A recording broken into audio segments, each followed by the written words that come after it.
Hi, I'm Darrin Peppard. Welcome to the Leaning into Leadership podcast, the podcast dedicated to today's hardworking leader. Join me every Sunday for leadership insight, inspiration, and a little pep talk to keep you rolling down your road to awesome. Hey friends, welcome into episode number 91 of the Leaning into Leadership podcast. Today, I welcome AJ Crabill into the show. AJ is currently the Conservator for the DeSoto, Texas ISD. During his work with DeSoto, he has helped them improve from F-level ratings in academics, finance, and governance to B-level ratings in all categories. He's also a member of the faculty at the Leadership Institute of Nevada and the Director of Governance at the Council of the Great City Schools. AJ has served as the Deputy Commissioner at the Texas Education Agency and has spearheaded reforms as the Board Chair of Kansas City Public Schools. It's clear here, folks, AJ has been focused on improving student outcomes for a long time. AJ and I had a wonderful conversation. You're going to hear it right on the other side of these messages, including one from our sponsor, EverFi. Hey leaders, today's podcast is sponsored by EverFi. EverFi provides districts, schools, and teachers with free digital resources to teach essential life skills like character development and financial education. That's right, I said free. EverFi partners with organizations like the United Way to give teachers hundreds of turnkey, standards-aligned lessons and 24/7 support. District and school administrators are supported with a suite of services like professional development and data reporting, all at no cost. Learn more at everfi.com/edleaders. That's everfi.com/edleaders. This podcast is a proud member of the Teach Better Podcast Network. Better today, better tomorrow, and the podcast to get you there. Explore more podcasts at www.teachbetterpodcastnetwork.com. Now let's get on to the episode. AJ Crabill, welcome into the Leaning into Leadership podcast, man. How are you today? I'm doing very well. Thanks for having me. Absolutely. Let's really quick before we dive in, just give my listeners a quick background, quick elevator version of who AJ Crabill is. I'm a advocate for students who spends most of my time either working with individual campuses supporting their work around discipline or working with individual superintendent teams supporting their work around strategic planning or school boards supporting their work around governance. Excellent. So I know right now you're working with DeSoto ISD and really have led quite a bit of turnaround in that district. Let's maybe start there and just talk a little bit about some of the work that you've done in that specific district, and not that we need to go into that district, but more so the work that you're leading as a part of what you're doing. Yeah, and in that regard, as a general exemplar, DeSoto is actually a pretty great example. So a lot of my work with DeSoto has been supporting and providing coaching for the board, the superintendent, to really help get clear about what are the things that we're trying to accomplish, what are the metrics that let us know that we're on the right track or off the track, and really encouraging folks just to have the courage to follow through on the things that are difficult but necessary. And by the grace of God, we've just had a great team that has put in the work, has done the follow through, and that's allowed the hard work of our students and teachers to really be revealed. And inside of that, we've gone from really unacceptable level of performance academically, financially, and as it relates to governance, and to 2.5 years later, where I'm incredibly proud not only of the work that our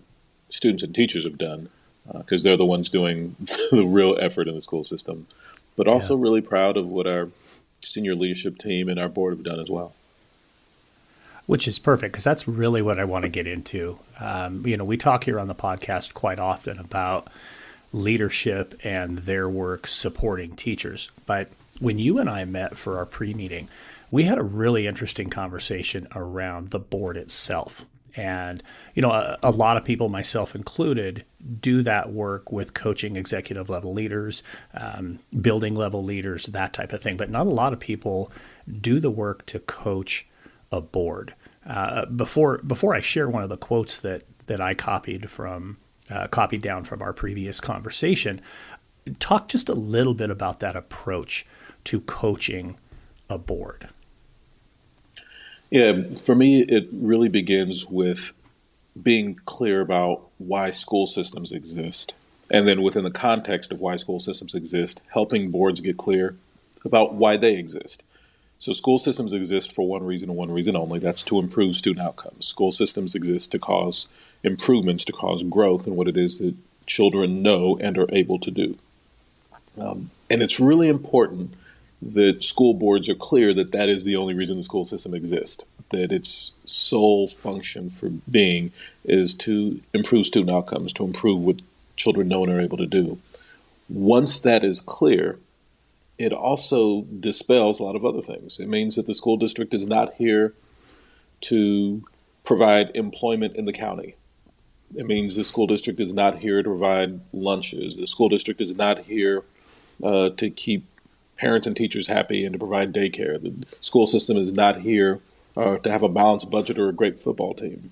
Like, all of these things are lovely. I'm in favor of all the things I've just described. It's just that they're not why the school system exists. That the reason that school systems exist, the reason that as communities we choose to have them, is because there's things that we want children to know and be able to do, and the school system is the vehicle that we've chosen to ensure that that is available to all of our children, regardless of the circumstance. Once you've got clarity around why the school system exists, the job of the board in creating the context for improvements in student outcomes is to represent the vision and values of the community. That's the job of the board, is to listen for the community's vision for what students should know and be able to do, listen for the community's values around what are the important non-negotiables that have to be honored along the journey, and then writing both of those down. And the written form of the community's vision values is what we refer to as district policy. Policy is just vision and values codified. And so the job of the board is to listen for the vision and values, write them down, make them plain, and then create aligned systems of accountability to ensure that the community's vision and values are actually being followed through. That's what the work of the board is. And when seen in that manner, it starts to clarify that a lot of the things that boards get involved in actually aren't furthering that task, and allows board members to start to come back to, okay, what actually will help us make sure that our students are learning and growing? So I still want to get to that quote, but I want to ask you something here. Why is it that so many boards then go off the rails? And by off the rails, I don't mean the goofy Jerry Springer board meetings that we've seen across the country. I don't mean that. What I really mean by it is, why is it that boards have a tendency to squirrel away from that purpose, or to think that their purpose is something other than what you just talked about?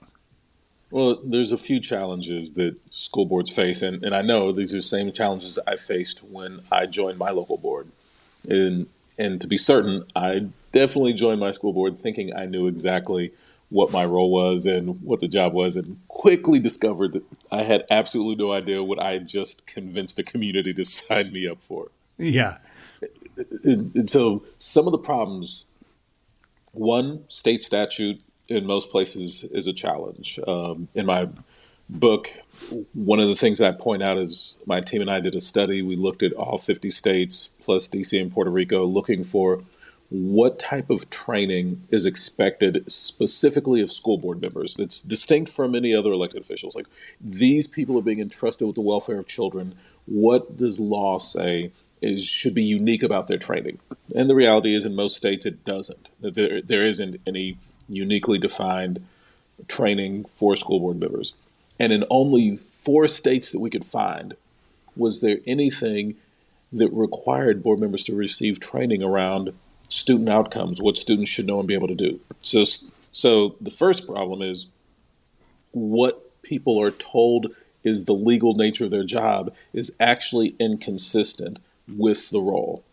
The next problem is we also conducted analysis. We looked at school board training conferences, and we coded hundreds and hundreds of sessions at school board training conferences. And what we found is after coding all of these conference sessions is that less than 5% of those sessions had anything to do with the board's role in setting goals around what students should know and be able to do and monitoring progress towards those goals about what students should know and be able to do. Less than 5% of the sessions. Further, anytime that I'm in a grocery store as an elected official and people come up to me and say, hey, aren't you that school board guy? You start to ask yourself, Darrin, are they going to come up and ask me about the vision of the community? Hey, I've noticed that the literacy rates in our community aren't quite where they should be, and I'm wondering what are y'all going to do about that, and what can we be doing as community to support that? Or when they come up to me, are they asking about, hey, how come my kid didn't get into this particular program, or how come my bus was late picking my kid up, or how come Taco Tuesdays on Taco Thursdays now, and all these other things. And so what often happens is the third piece of this is not only is the training often not aligned with the mission, not only is the legal mandate often not aligned with the mission, but the community issues that board members most commonly hear about as they're going through the community are most often not aligned with the mission. They're aligned with a pain point that a community member is legitimately experiencing, and that pain is real. But it's the pain of that person. It's rarely that they're surfacing what is at stake for our community as a whole and for what we're trying to accomplish for our children. And so between community pressure, inadequate training, and just wholly inappropriate and inadequate legislative frameworks, we've really set board members up to fail. Absolutely. I think just listening to you talk about that, took me back to my time as a superintendent and all the different board members that I worked with. And just completing some training in and of itself was really challenging. Right. And, just getting board members, and I understand it. I mean, I don't begrudge them this. They're full-time workers in other walks of life. That's right. But, it doesn't surprise me.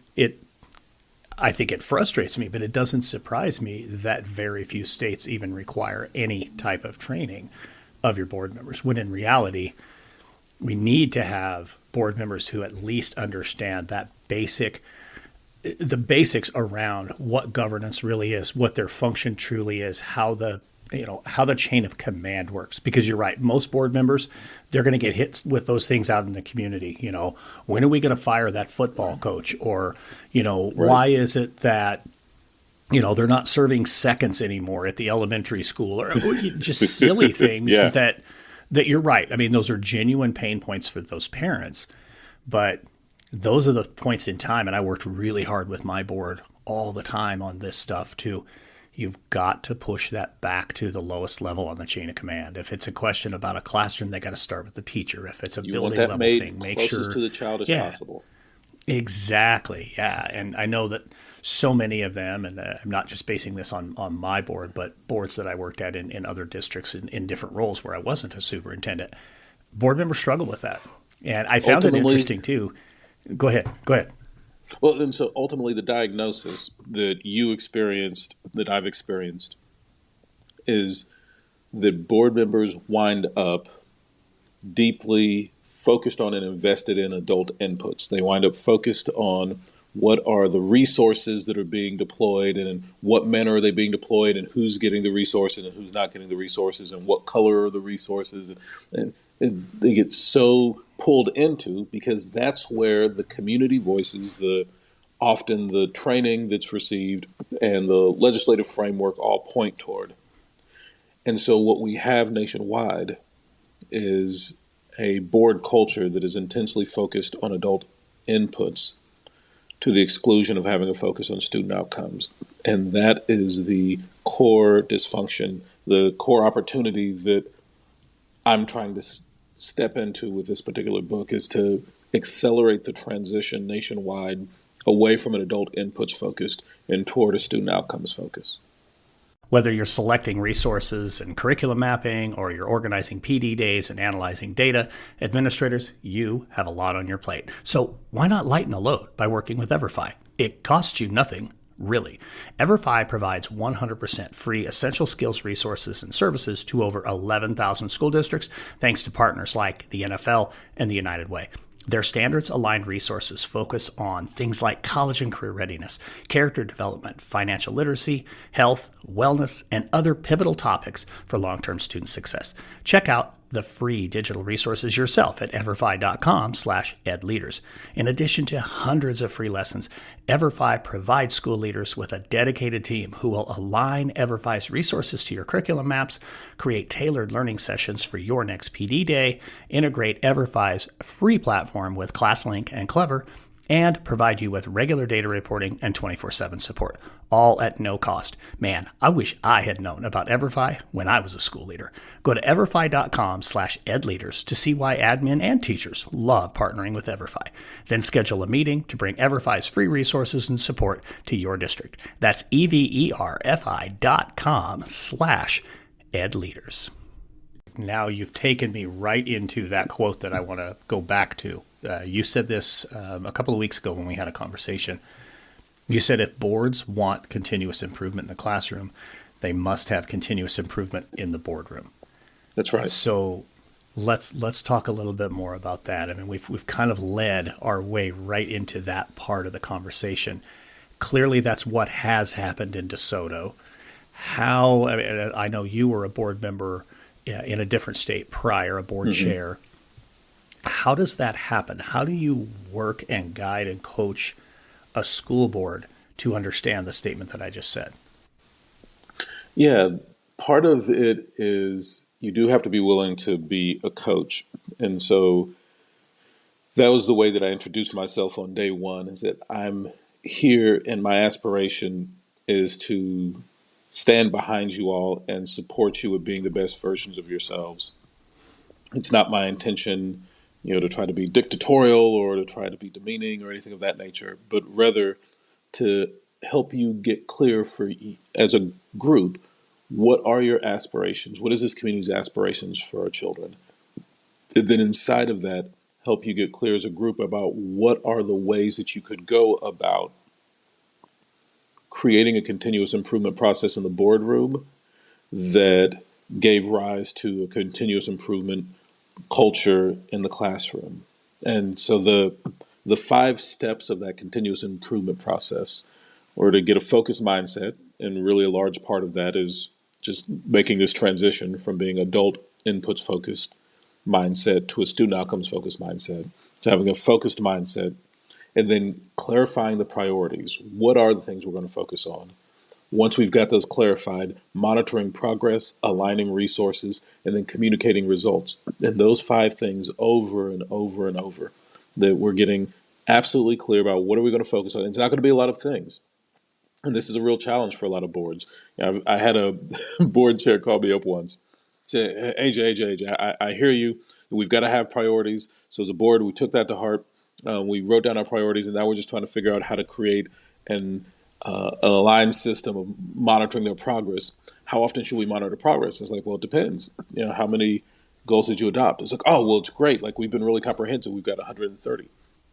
It's like, hold there, friends. Hold. Oh my. Yeah, you should expect to not do any meaningful monitoring or have any progress. Wow. And so that's one of the challenges, is that it's not enough to say that we should have clarity about the priorities. You have to make clear for folks, priority really infers very, very few things. In fact, priority really you think of as one thing. What is that one thing that we're focused on? And so in the coaching that I provide, we'll stretch beyond those. Say, look, maybe have as many as 3 things, absolute max of 5 that you're going to be focused on. But I recommend 3. What are the 3 things we're going to do over the next 5 years that will be the things that we lean into the hardest, that if we accomplish nothing else, these are the things that we're going to walk away having achieved. And what that does is that begins to free up the superintendent and the rest of the administration. Okay, so we just have to win at these few things. We don't have to win at 130 different things. We just have to make sure that we're designing a system to win at these few things. Now, part of the challenge there, Darrin, is, and you understand this, the moment you say, here are the three things that we're going to lean into, you're automatically also saying the other 127 things we're not going to lean into. Those aren't going to be our focus. And that creates a real challenge, particularly for folks who attain their seat via election, because there's a whole lot of people who invest in those 127 other things we just said no to. And so board has to just be really adept at, and it just comes with training, really adept at being able to communicate, why did we choose these three things first? What about these three things do we believe is going to really set us up for success with the other 127 things? Like, how is it that if we accomplish these things first, that will actually expedite the likelihood of accomplishing any of the remaining 127? And when a board can have that type of conversation with folks, then you free up the next layer of the organization to start behaving similarly, and the next layer of the organization. We get to the point where one of the things that really frustrates me often is when I see teachers who are being beset with 50 different things to do. Like, that's not setting teachers up for success. What we really need is, like, what is the smallest set of things that each teacher needs to be able to deliver on, and how can we take as much else off of their plate as possible? When the board begins to behave in this really focused manner and then engage in this continuous improvement process around that narrow set of items, it actually frees us up to have school systems where that's what the experience for teachers can be like as well.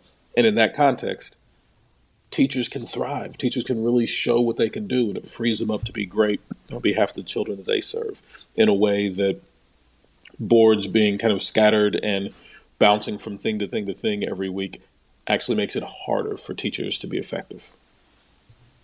Yeah, that takes me into something that you had said before that I want to go a little bit deeper into. And I know I won't capture it the way that I had heard you say it previously, but I'll do my best. And that is essentially this. There are no neutral actions in leadership.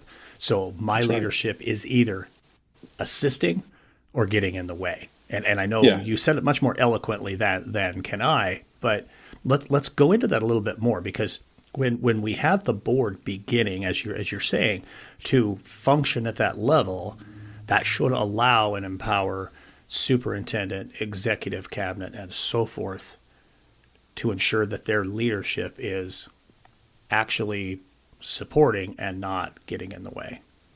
Yeah, and this is a challenge, and sometimes board members hear me say this, and superintendents hear me say these things. It's like, well, that's not fair. And it's like, you're absolutely right, it's not fair. And if you were seeking fairness, leadership is the wrong position of the bus to be in. Like that's just, leadership isn't calibrated for your benefit. It's actually quite the opposite. It's calibrated for others' benefit. And so there are things that aren't going to feel fair to you, and that's okay. And if you can't handle that, then just resign and find another way to be of service to children. But one of the inherent unfairnesses of leadership is that, particularly when we talk about students who have more needs than others, every single leadership decision counts. And the more educationally vulnerable the child is, the more severe the impact of each board behavior, each leader behavior that isn't aligned with a clear set of priorities. That are students who already have a lot of protective measures in their lives and already have a number of safety nets that will catch them when they fall. When our leadership is not as effective as it needs to be, there's something that will still be there to support them. For our children who are most academically vulnerable, however, through whatever means, when our leadership is not optimal, that those students suffer the most. And so the stakes are significant, and it's not fair that the stakes are significant, but that's just what it is. And it's for us as leaders to own that and to accept that we have to be completely intentional, but that there are not going to be any neutral actions on our part. Either we are advancing what's possible for improvements in student outcomes, or we are making it harder for our teachers and children to make manifest those improvements day after day. And that leads right into, you absolutely said that much better than the way I let it in. But that leads right into kind of that third step. I mean, you've hit two of the things that you talked with me about with DeSoto, with clarity, with stopping harmful behaviors and harmful leadership, and then you talked about really getting your professional development focus around that real-time coaching, that real-time support on pedagogy, on leadership, those types of things. Talk to me a little bit more about what that real-time focus in coaching looks like in order to really impact those student outcomes. Yeah. Well, and first, the case for real-time and kind of aggressive in-person hands-on coaching at both the classroom level and the board room level.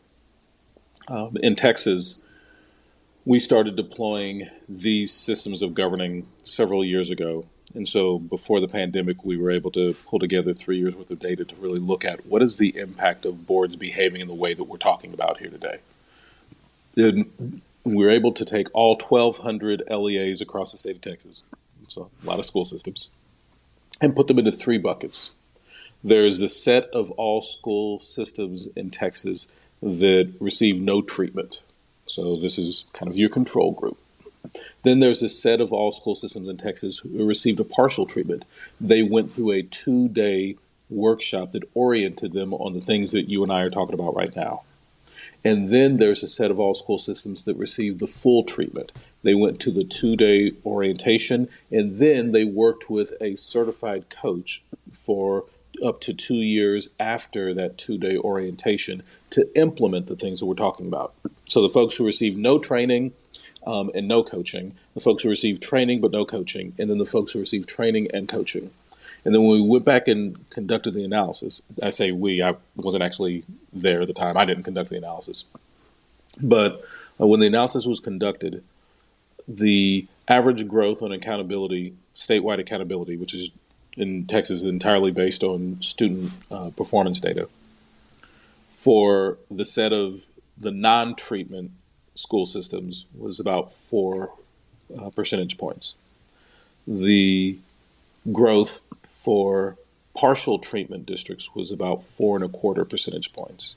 And the growth for full treatment school systems was about 8 percentage points. Essentially 2x the non-treatment group. Now, this is a limited sample size. It's a limited data set. It's, a limited snapshot in time.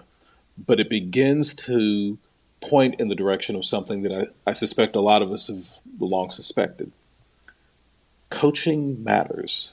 That if you really want to see sustained changes in adult behavior over time, what you really need is somebody standing right behind you day after day, helping you live into the fullness of your intentions, helping identify where your behaviors and your intentions don't line up, not in a caustic, punitive way, but in an analytical way, and say, hey, here's where you're trying to get to. This set of behaviors doesn't match up with that.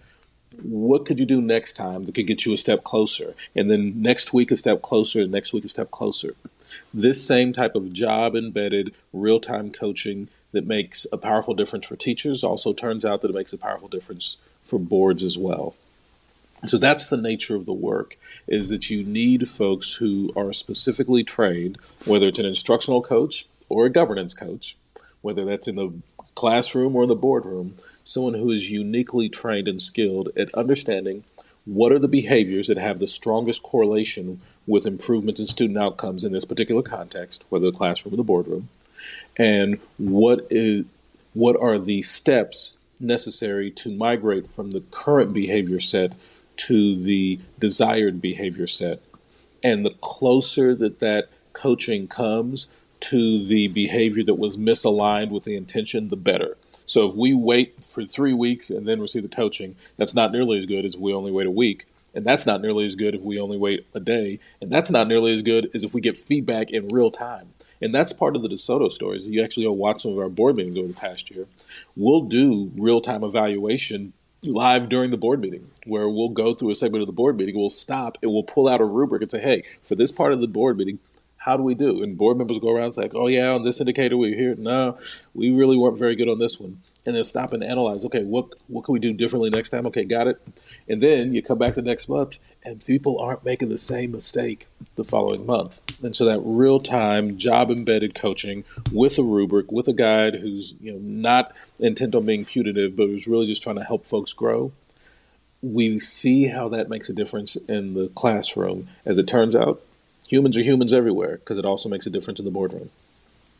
Absolutely. Well, that's what I like to call that balcony level perspective, where, sometimes you just kind of have to step up out of the action and just kind of take a look around and, how am I doing in these different areas? And, I really value that. I think it's, first of all, the coaching actually makes a difference. Let's just shout that from the rafters, because it does. And, the more, the closer we are to the moment in that ability to give that coaching, the more powerful it is. And, to me, I've always described it as kind of like that third point perspective, or from the balcony. As a basketball coach, there's great value in sitting and watching tape, and, the player on the floor remembers something a certain way, and I remember it, in the heat of the moment from a certain way, but the tape doesn't lie. Story. Exactly.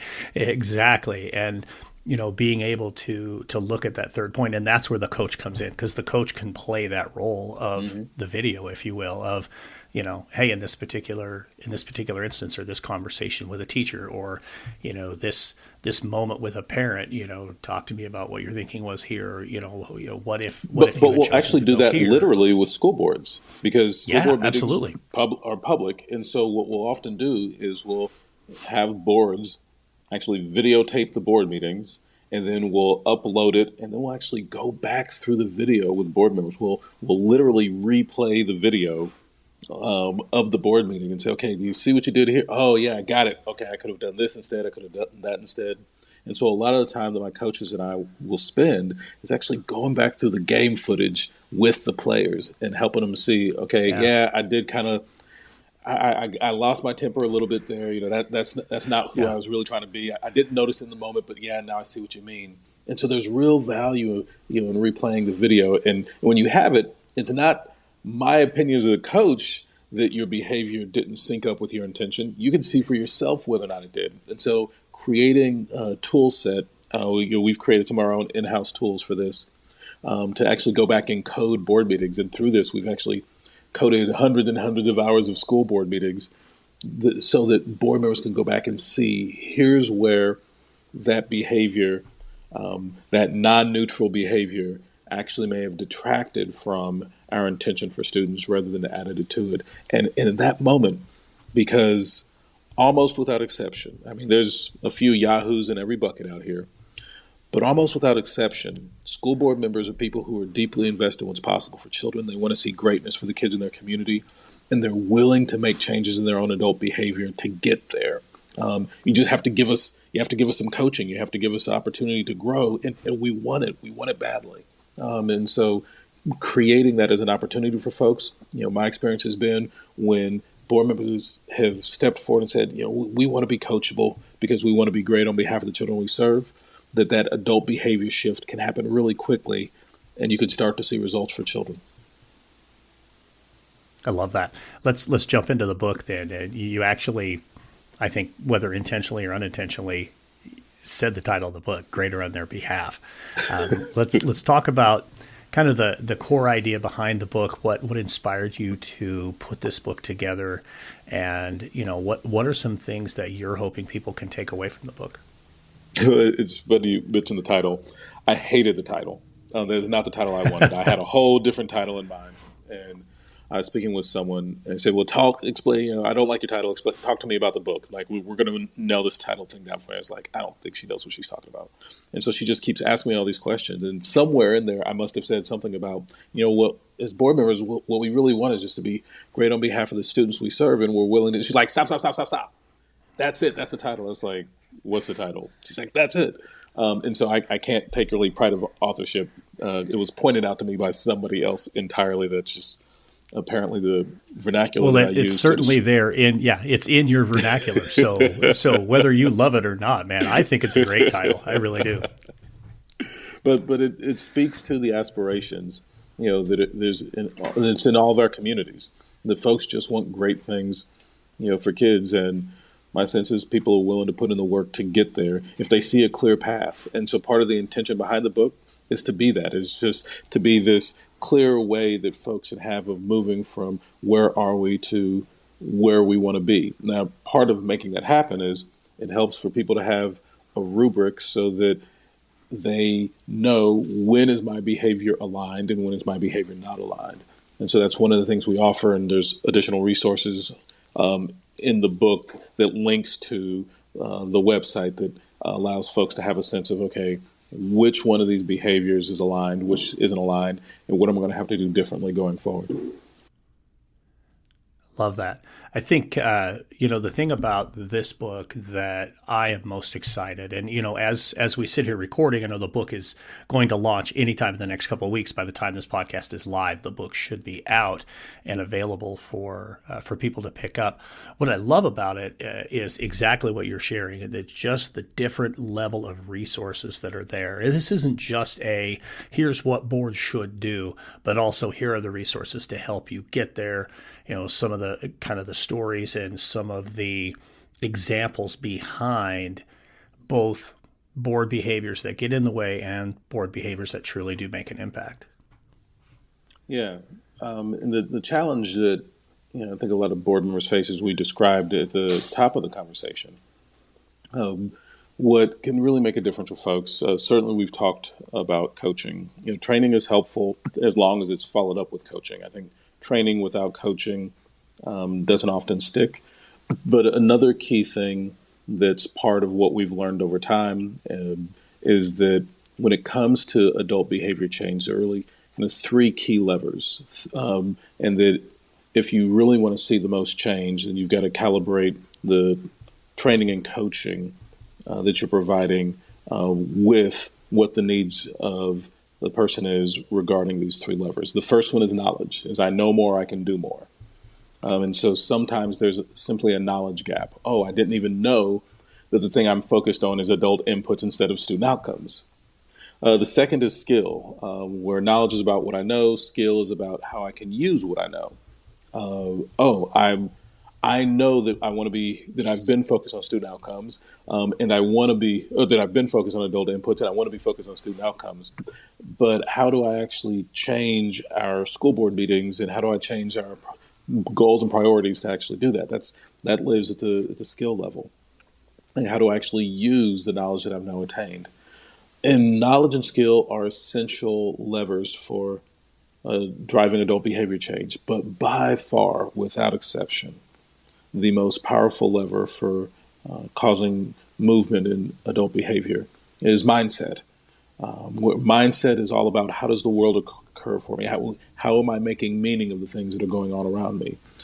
If I believe that some kids just don't want to learn, if that is my mindset, then my behavior will emanate from that mindset. And inside the mindset, some kids just don't want to learn.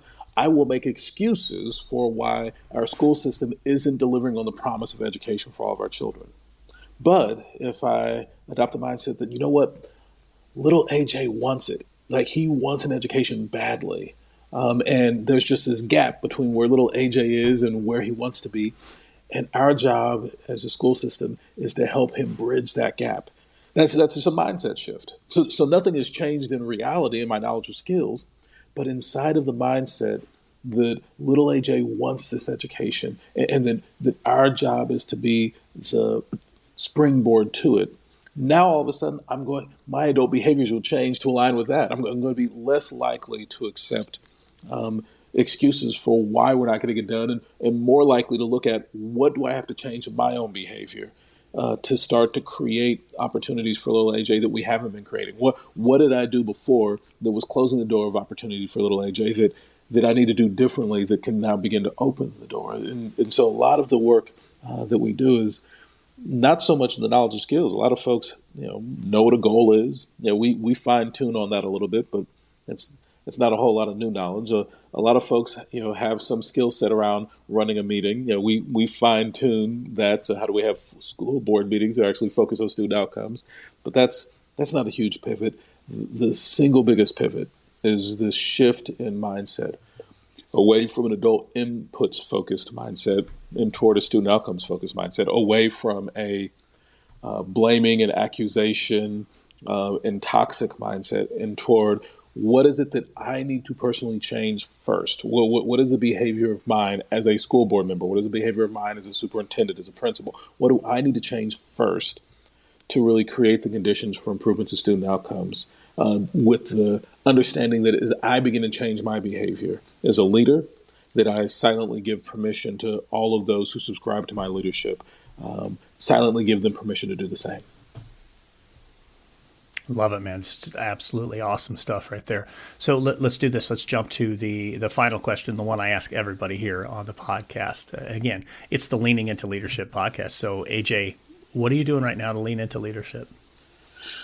Two things come to mind when you ask that. Kind of the longer term trajectory and then a near term thing. First, the longer term trajectory is I'd encourage anybody, whatever the passionate call to service that you experience, go through the process of writing a book about it. Because not only will that reveal all of the weaknesses in your understanding of this area of passion, and it will be this, for me, this humiliating and humbling process where I had to really stop and retrench. But it'll also create an opportunity to have extended conversation with a lot of experts. It'll force you to have to get outside of your own understanding and your own knowledge and really seek out others who can help iron sharpen iron. And so one significant way of leaning in was this scary thing. Like, I gotta be honest with you, just putting this book out there after a year of working on it is really kind of scary because there's probably 1,000 typos at least. So I'm just like, I feel like I'll be so exposed. But at the same time, like, if it's an opportunity to help others join the conversation and really accelerate the transition nationally, from an adult inputs focus to student outcomes focus, then that's just part of the leadership journey. But that's a really, really uncomfortable. So that's kind of the longer term thing. But I would just encourage folks, if you feel the calling on your spirit to share a message that's being granted to you about how we can be better of service as children, consider this your invitation. Maybe you need to write a book as well. The other thing that's more kind of near and immediate is as much as I love coaching, there are aspects of coaching that I really struggle at. And one of the most fundamental areas of coaching is feedback, is providing feedback to folks. How am I providing it the right quantity? So, I'm not watching your instruction, Darrin, and it's like, well, here are the 12 things you did wrong in your lesson plan today. That's not the right quantity of feedback, but also what's the right timeliness of feedback. Hey, 3 weeks ago when you taught this lesson, it really sucks, Darrin. Like that's not the right timeliness of it. And those are two areas where I've really struggled and that I've had to be really intentional. And so I've been coaching myself on every time somebody on my team does something, takes on a task.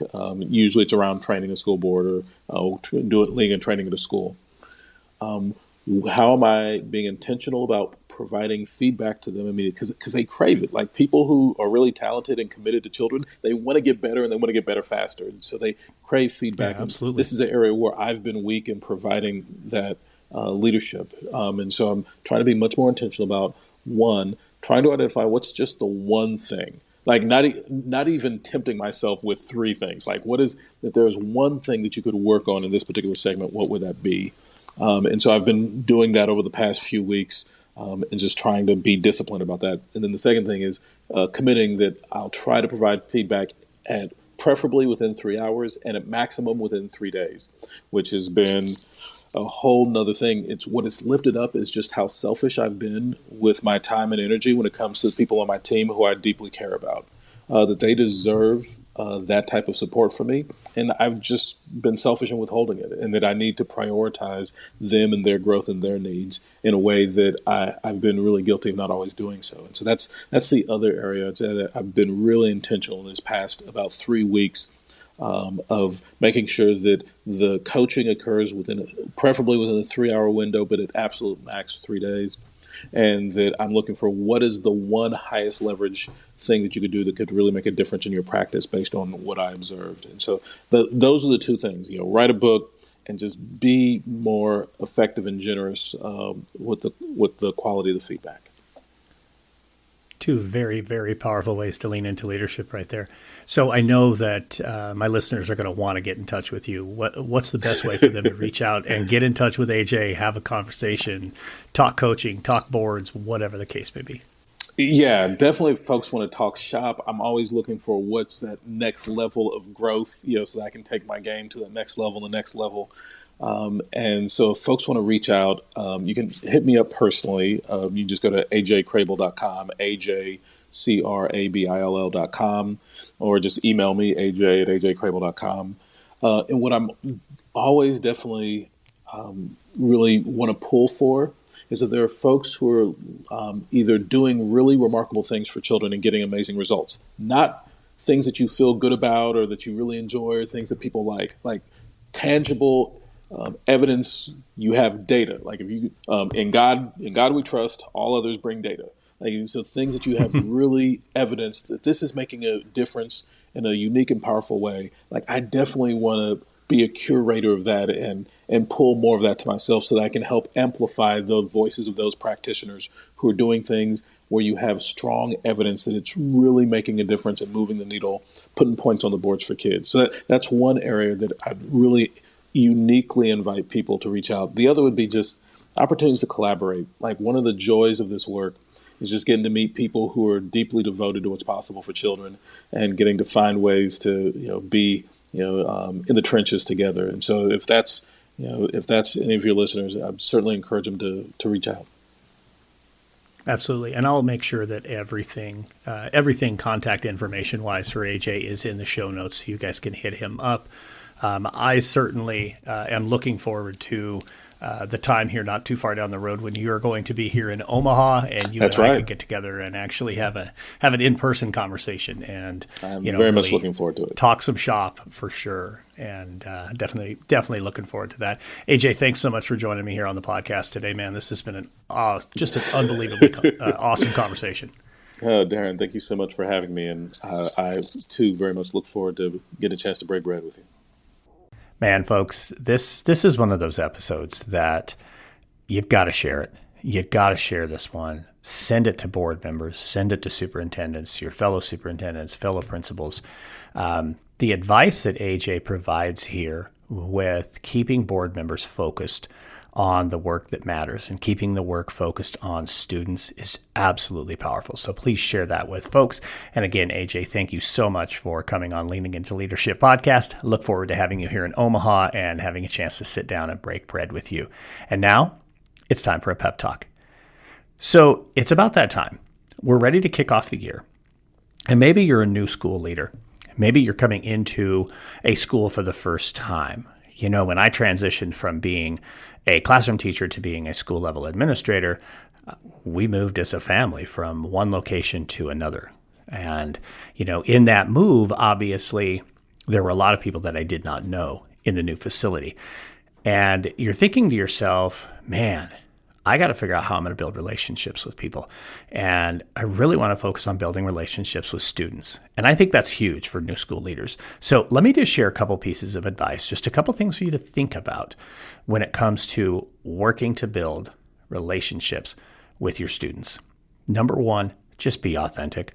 Don't try to be somebody that you're not. If you're going from being a classroom teacher to now being an administrator, you're still the same human being. Don't change who you are simply because your job title has changed. That's true also if you're going from AP to principal superintendent, whatever the case may be.